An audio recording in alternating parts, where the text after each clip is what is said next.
Hope आप सभी बहुत अच्छे होंगे और इंटरव्यू की प्रिपरेशन काफ़ी अच्छे से कर रहे होंगे। आज का जो हमारा वीडियो है इंटरव्यू सीरीज में वो होने वाला है सिचुएशनल क्वेश्चन रिलेटेड। इससे पहले कल भी हमने कुछ 5 सिचुएशनल क्वेश्चन करे थे और आज भी हम क्लासरूम ट्रांजेक्शन रिलेटेड क्वेश्चन करने वाले हैं। तो वीडियो को स्टार्ट कर देते हैं बिना देरी के। अगर आपने वो वीडियो नहीं देखा है तो आप चैनल पर जाके विजिट कर सकते हैं। वीडियो को स्टार्ट करते हैं। तो आज का जो हमारा फर्स्ट क्वेश्चन है वो ये है कि अगर आपकी क्लास में कुछ बच्चे एक बच्चे को मिलके बुली करते हैं या फिर किसी फिजिकल अपीयरेंस को लेके कर सकते हैं, या फिर ऐसा हो सकता है कि ऐसी कोई बात हुई हो, लाइक क्या हो सकता है कि कभी कभार बच्चे क्या है पॉटी कर गए क्लास में, ठीक है। वो बच्चा जब लौट के आता है तो क्या है कुछ बच्चे उससे बुली करते हैं, टीज करते हैं, उसका मजाक बनाते हैं या फिर अगले दिन बनाते हैं। तो आप इस सिचुएशन में क्या स्टेप्स लेंगे? तो देखिए, सबसे पहले अगर आप ऐसी क्लास में आप जब एंटर करते हैं, आपने देखा कि कुछ बच्चे मिलके एक बच्चे को बुली कर रहे हैं, तो देखिए आपका फर्स्ट स्टेप है कि आप उन बच्चों को अपने पास बुलाएं और सबके सामने उसे ह्यूमिलेट ना करें। मतलब उसे सबके सामने, जो बच्चे टीज कर रहे थे उन्हें मतलब सबके सामने उसे डांटना नहीं है कि तुम ऐसा क्यों कर रहे थे, तुम्हें शर्म नहीं आती, इस तरीके से नहीं। आप क्या करिए, उस सिचुएशन को तो वहीं ख़त्म कर दीजिए, उन्हें वहाँ से हटा दीजिए जहाँ वो टीज कर रहे हैं, और बच्चों को क्या है जो भी आप पढ़ाने वाले हैं या फिर कोई ऐसी क्विक एक्टिविटी करवाइए जिससे क्या है उन बच्चों का जो ध्यान था, जो वो काम कर रहे थे, वहाँ से हट जाए, और जिस बच्चे को वो टीज कर रहे थे उसका ध्यान भी वहाँ से हट जाए, क्योंकि वो बहुत ज़्यादा परेशान होगा उस वक्त, वो रो रहा होगा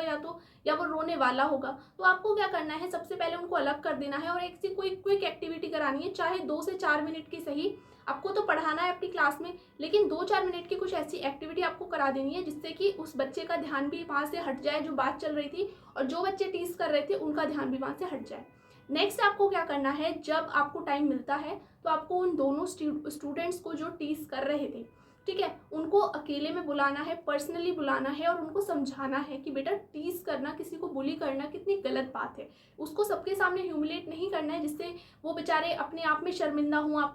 आप सबके सामने उन पे चिल्लाने लगें, तो वो अच्छी बात नहीं है। आपको उन्हें पर्सनली बुला के क्या है समझाना है कि अच्छी बात नहीं है। और आप कोशिश कीजिए कि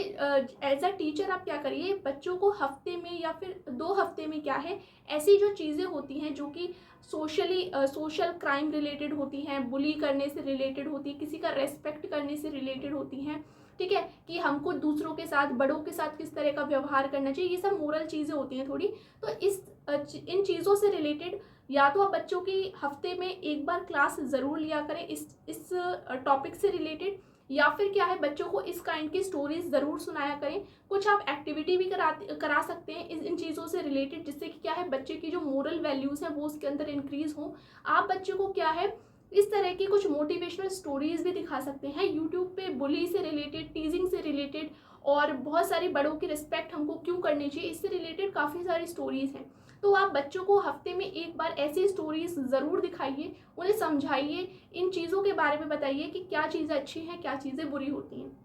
ठीक है। तो ये आप स्टेप ले सकते हैं। नेक्स्ट आप क्या कर सकते हैं, मानिए जो बच्चा पॉटी करके आया था, बच्चे उसे टीज कर रहे हैं, उसका मजाक उड़ा रहे हैं, तो आप क्या करेंगे? तो देखिए, सबसे पहले यही बात है कि आपको बताना है बच्चों को कि ये क्या है, एक नेचर कॉल है, ये किसी के साथ भी हो सकता है, आपके साथ भी हो सकता है। अगर मानिए कल को ये चीज़ आपके साथ होगी तो सब बच्चे आपका मजाक उड़ाएंगे, तो क्या आपको अच्छा लगेगा? तो वो ऑब्वियस बात है, बोलेंगे नहीं मुझे नहीं अच्छा लगेगा। तो इसीलिए हमको दूसरे का मजाक भी नहीं बनाना चाहिए, ठीक है। ये तो किसी के हाथ में नहीं है, ठीक है। अगर आपको कल को ऐसा हो जाता है तो फिर और बच्चे आपका मजाक उड़ाएंगे, जब आपको अच्छा लगेगा तो बच्चे नहीं करेंगे इस तरह का व्यवहार, ठीक है। और आप बच्चे को इस तरह से भी बता सकते हैं कि मानिए उससे पूछ सकते हैं, जो बच्चे टीज कर रहे थे, मानिए 2 बच्चे थे और वो टीज कर रहे थे किसी बच्चे को, उनसे बोलिए कि कल को अगर ये जो आपका फ्रेंड है, ठीक है, इससे कोई बोले कि ये आपका बेस्ट फ्रेंड है, आप दोनों बेस्ट फ्रेंड हो और आप टीज कर रहे थे उसे, लेकिन आप दोनों बेस्ट फ्रेंड हो, और कल को कोई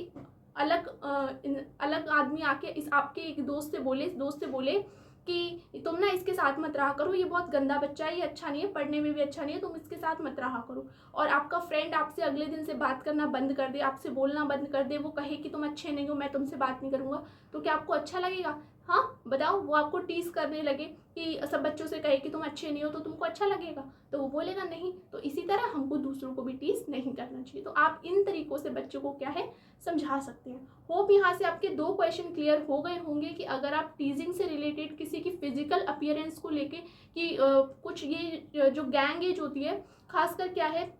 इस एज में ये वाला जो कलर से रिलेटेड कि तुम काले हो, तुम मोटे हो, तुम पतले हो, ये चीज़ें बहुत ज़्यादा देखने को मिलती हैं। बच्चे इन चीज़ों को लेके क्या है, मजाक बनाते हैं, यहाँ तक कि वो इसका मीनिंग नहीं जानते कि उससे दूसरे को क्या फील होगा, हर्ट होगा। वो हर्ट करना भी नहीं चाहते, लेकिन वो मजाक में बोल देते हैं, क्योंकि उन्हें पता ही नहीं होता कि हम बोल क्या रहे हैं। तो इसीलिए एज अ टीचर आपकी जिम्मेदारी है कि आप उनको बताएं कि इस चीज़ से दूसरे को कितना हर्ट होता है, उसकी फीलिंग को कितना हर्ट होता है, और अगर आपके साथ कोई ऐसा बोलेगा तो फिर आपको कितना हर्ट होगा। तो ये आपको बच्चों को फील कराना है। ओके, तो होप आपको ये क्वेश्चन क्लियर हुआ होगा। अब हम सेकंड क्वेश्चन ले लेते हैं। सेकंड क्वेश्चन है कि अगर कोई बच्चा क्लास में खाना खाता है, मतलब रिसेस से पहले ही खाना खाता है पीरियड में, तो आप क्या करेंगे, और आपको दिख जाता है वो बच्चा खाना खाते हुए, तो आप क्या करेंगे। तो देखिए, अगर बच्चा खाना खा रहा है, अभी इंटरवल नहीं हुआ, उससे पहले ही खा ले रहा है खाना, और मानिए हो सकता है कि उसे भूख लगी हो, या तो पहले वो घर से ना खा के आया हो, तो आप पहले पूछेंगे कि बेटा तुमने खाना क्यों खाया, अभी तो इंटरवल नहीं हुआ। तो वो बताता है कि मैम मुझे भूख लग रही थी, मैं खाना नहीं खा के आया था। तो इट्स ओके, कोई बात नहीं, आप कह सकते हो कि ठीक है बेटा, अगर भूख लग रही है तो खा लो, ठीक है। लेकिन वो मतलब कुछ नहीं बोलता, या फिर उसका ऐसा रोज का है कि वो ऐसे ही इंटरवल से पहले खाना खाता है, तो ये एक अच्छी बात नहीं है। सबसे पहले आप क्या करेंगी, आप उसे समझाएंगी बेटा इंटरवल में खाना खाते हैं, जब हम पढ़ाई करते हैं तब हम खाना नहीं खाते, ठीक है। और आप उसके जब पेरेंट्स जब आए पीटीएम में कभी, तो आप उनसे भी बोलिए कि बच्चे को घर से खाना खिलाकर भेजा करें अगर वो भूखा आता है तो, ठीक है। और आप बच्चे से ये बोल सकती हैं, अगर वो खाना खा भी रहा था तो अब आप उससे कैसे उसको वहाँ से हटाएंगी। तो देखिए, अगर वो रोज ऐसा करता है तो आप क्या कर सकती हैं, उससे बोलिए कि बेटा आज तो मैं तुमको कुछ गेम खिलाने वाली थी, तुम तो खाना खा रहे हो, तो ऐसा करो जल्दी से हैंड वॉश करके आओ, फिर हम वो एक्टिविटी करेंगे फटाफट से। तो आप 2-3 मिनट की कोई एक्टिविटी करा सकते हैं, कुछ भी आप करवा लीजिए, या तो बच्चों से कहिए कि एक डीप ब्रेथ लीजिए, ठीक है, क्लैप कीजिए, कुछ भी करवा सकते हैं छोटी सी एक्टिविटी, जिससे कि क्या है, वो वहाँ से खाने से उसका ध्यान हट जाएगा, और फिर आप उसे मोल्ड करके अपनी स्टडीज़ की ओर लेके आ सकते हैं, ठीक है। तो ये तो खाने से रिलेटेड हो गया। तो अब हम बात कर लेते हैं नेक्स्ट थर्ड क्वेश्चन की, जो कि है कि क्लास में अगर कोई बच्चा सोता है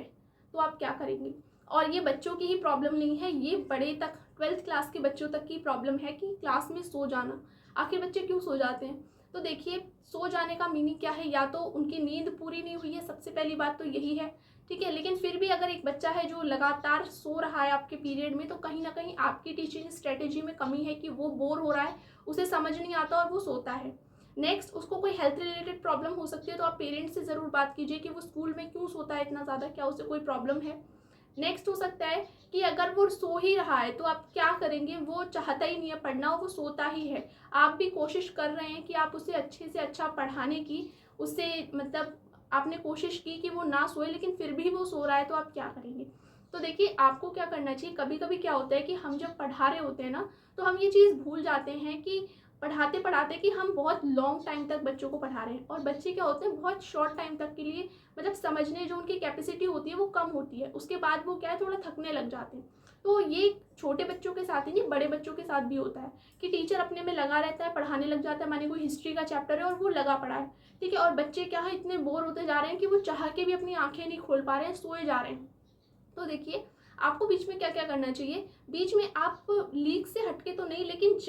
जो आप पढ़ा रहे हैं उसी से रिलेटेड कुछ अलग बात करनी चाहिए आपको, जिससे कि आपने एक चीज़ देखी होगी, जब हमें बहुत ज़्यादा नींद आ रही होती है पढ़ाई करते करते, जो टीचर पढ़ा रहा है जैसे ही वो कोई टॉपिक चेंज करता है, कुछ अपनी बात बताने लगता है या फिर कुछ बाहर की बात बताने लगता है, तो हमारी नींद छूमंतर हो जाती है, तुरंत हम फटाक से जग जाते हैं और हमें नींद भी नहीं आती, चाहे वो उसके बाद आधा घंटा अपनी बात बता रहे, हमें जब नींद नहीं आएगी। लेकिन जैसे ही वो पढ़ाना चालू करता है, एक टाइम के बाद बिल्कुल आंखें खुलना बंद हो जाती हैं, ठीक है। तो ये क्या होता है कि एक एक लाइन से आप उसे क्या है बिल्कुल ऐसे पढ़ाते ना चले, बोरिंग ना करें, कुछ ना कुछ करवाते रहें, एक्टिविटी करा दें बच्चों को, बीच में कहें कि डीप ब्रेथ लीजिए, ठीक है, और फिर हम आप स्टार्ट कीजिए, या फिर बच्चों से क्या है कुछ अलग बात कीजिए, टॉपिक से रिलेटेड ही कीजिए, कुछ एनवायरनमेंट से रिलेटेड कर लीजिए, ठीक है, और वापस से फिर बच्चों को स्टडीज़ की तरफ लेके आ जाइए। तो क्या है, जो बच्चे ऐसे हैं जो बीच में सो जाते हैं, जल्दी थक जाते हैं, तो वो क्या है वहाँ पे थोड़े जगे रहेंगे, क्योंकि बीच बीच में उनको एक ब्रेक मिलता रहेगा, तो ब्रेक देने की कोशिश करें। तो नेक्स्ट हमारा क्वेश्चन है फिफ्थ क्वेश्चन, वो ये है कि क्लास में ऐसा बच्चा है जो कि काफ़ी ज़्यादा रोता है, और ये चीज़ ज़्यादातर छोटे बच्चों में देखी जाती है कि वो स्कूल आने के बाद काफ़ी ज़्यादा रोते हैं, तो आप क्या करेंगे उसे चुप कराने के लिए। तो देखिए, सबसे पहले वो एक वार्म्थ इन्वायरमेंट से निकल के आया, जहाँ उसे बहुत सारा लाड प्यार मिला है, और वो स्कूल आया है, तो ऑब्वियस सी बात है कि वो अलग जगह आके रोएगा ही। तो अगर वो रोता है तो सिंपली आप क्या करेंगे, आप उसका ध्यान को वहाँ से, घर से हटा के कहीं और लगाने की कोशिश कीजिए, वो शांत हो जाएगा। अब आप क्या कर सकते हो, बहुत रो रहा था, आप अंदर ले गए उसे, ठीक है, आप कुछ उसे टीएलएम दिखा सकते हो, अरे देखो देखो ये क्या है, ठीक है, उसे कुछ चला के दिखा सकते हो, कोई स्टोरी सुना सकते हो, ठीक है, लाइक आपने प्रोजेक्टर पे कोई स्टोरी चला दी, ठीक है, कंप्यूटर पे कोई स्टोरी चला दी। आप बच्चों से क्या है, कुछ एक्टिविटी करा सकते हो जिसमें फिर वो इंगल्ज हो जाएगा, ठीक है, आप राउंड सर्कल में बिठा के बच्चों से कलर करवा सकते हो, ठीक है, बच्चों से क्लैप करने को कह सकते हो, ठीक है, कोई गेम खिलवा सकते हो, तो वो बच्चा क्या है, फिर वहाँ से वो घर को भूल जाएगा, जैसे ही वो भूल जाएगा वैसे ही वो शांत हो जाएगा, ठीक है। तो इस तरीके से आप कर सकते हो और उससे खूब प्यार से बात करिए, ठीक है, तो बच्चा अपने आप शांत हो जाएगा, ठीक है। और आज के ये 5 क्वेश्चन थे, आई होप आपको समझ आए होंगे कि किस तरह से सिचुएशंस बन सकती है और आप किस तरीके से आंसर करेंगे। और अगर वीडियो अच्छा लगा है, यूजफुल लगा है, तो चैनल को लाइक शेयर सब्सक्राइब जरूर कर दीजिएगा। फिर मिलते हैं एक नई वीडियो के साथ, जब तक के लिए थैंक्स।